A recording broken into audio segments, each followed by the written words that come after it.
Welcome to the deep dive. Today we're unfolding something quite intriguing, how the simple act of folding papers, origami, can actually boost our mindfulness. Hmm. We've got this fascinating piece from Psychology Today. It's called Five Ways Origami Boosts Mindfulness. Right. And our goal really is to get to the heart of how this, well, pretty accessible art form can maybe sharpen your focus, bring you into the present moment.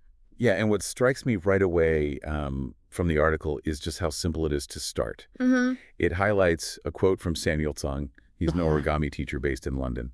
And he points out all you need, just one sheet of paper. That's it. That's it. Think about that. You can do it basically anywhere, anytime. That really, yeah, it hammers home how available this practice is. Hmm. The article says Sung even folds on his commute. Yeah, exactly. Perfect example. Okay, so accessibility is clear. But how does actually folding paper like this, how does it affect our minds? What's going on upstairs? Well, the article digs into that. It talks about how origami's been used actually as a tool to develop spatial reasoning Spatial reason. and perception skills, Yeah. especially in kids.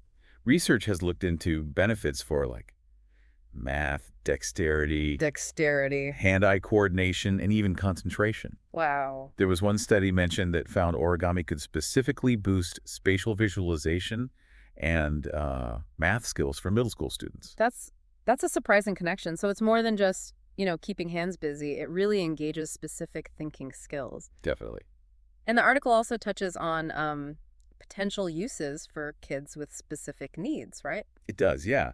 It discusses how it might potentially help children grasp math concepts and maybe possibly improve attention for kids with attention deficit disorder. Okay. But, the article is careful to point out that more rigorous scientific study is definitely needed there. Sure. Need more data. Exactly. But the initial ideas are pretty thought-provoking.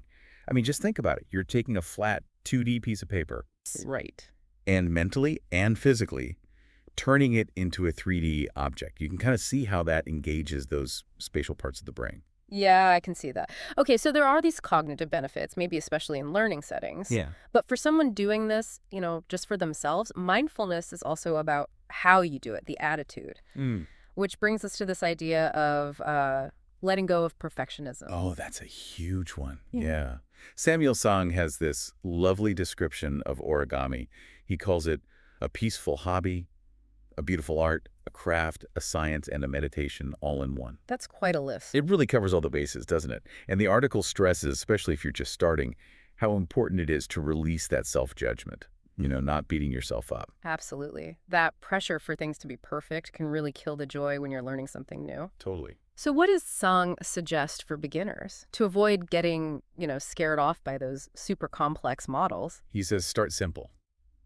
Really Like simple. what? Things like basic paper airplanes. Or those fortune tellers we all made as kids. Oh, yeah, the cootie catcher. Exactly. Or just simple boats.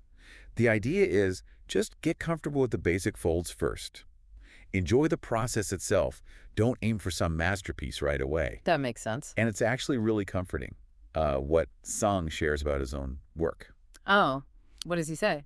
He tells his students, look, even after folding hundreds of thousands of paper cranes, literally hundreds of thousands, his own models still aren't always perfect. Really? Yeah. And his reason is just. It's simple but profound. He says we're human beings, not machines.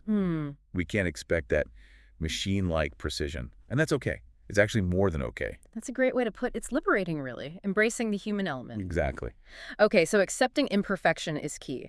Now, the article also talks about how origami, as you practice, can become a kind of focused attention meditation. How does that happen? Right. So the article explains there's like an initial learning phase. You have to learn the folds, get familiar with the sequences, almost memorize them. But as you get more practiced, the actual physical act of folding can shift.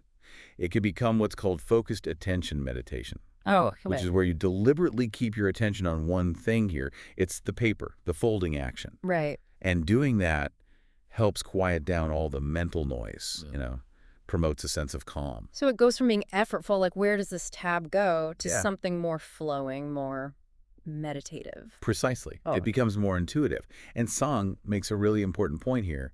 He says the ultimate goal isn't necessarily to make the most complicated thing possible. ah, Instead, it's about using the practice itself as a way to cultivate qualities. what kind of qualities? Things like perspective, persistence, patience, and of Huh. course, practice itself.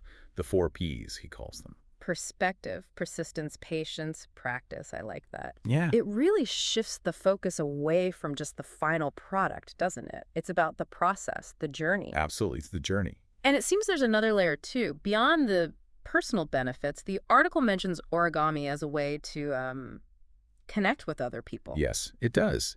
It highlights giving the finished origami piece as a gift, as a way to connect. Mm. Song talks about seeing how fascinated kids get with origami, Right. that sort of magical quality it has. Yeah, turning paper into something else. Exactly, transforming this flat thing. He contrasts that with, all the constant digital entertainment kids have now, Mm-hmm. and emphasizes how this simple folded paper thing can still bring genuine joy, real simple joy, That's a lovely image.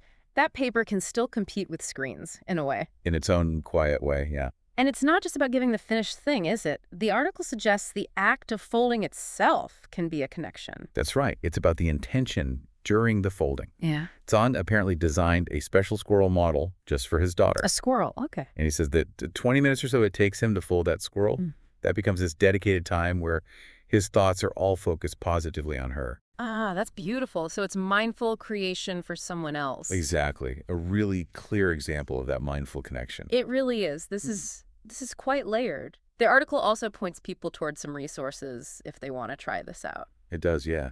It mentions Samuel Sang's book, which is called The Book of Mindful Origami, and his website, mindfulorigami.com, for more info. Okay. And for people who just want to, print out some instructions and diagrams for free to get started, Yeah. it mentions Origami Club Online as a good resource for that. Great. And of course, we should mention the author of the Psychology Today piece itself. It's Marlon Way, who's an MD and JD, a board-certified psychiatrist and therapist. Good to know the source. Okay, so let's try and wrap this up. As we sort of fold this conversation closed, what are the main takeaways from this deep dive into origami and mindfulness? Well, I think the big things are, first, it's incredibly accessible, just needs paper. Right. Low barrier to entry. Exactly. Second, it's a practical way to cultivate that present moment awareness, sharpen focus.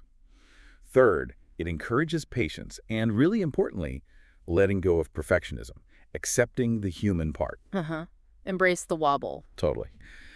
Fourth, with practice, it can become a genuine form of focused attention meditation, which brings calm. And finally, it's a unique way to connect, either by sharing the creation or through that mindful process of folding for someone. Wow.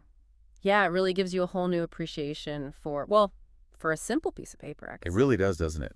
And maybe that leaves a final thought for you listening. Mm-hmm. Consider how bringing a simple hands-on thing like origami into your routine, how might that subtly shift your awareness? Could it bring little moments of calm focus to your day? And maybe what other seemingly simple practices out there might hold surprising benefits for, your mental well-being? Something to ponder. Definitely food for thought. A great place to leave it.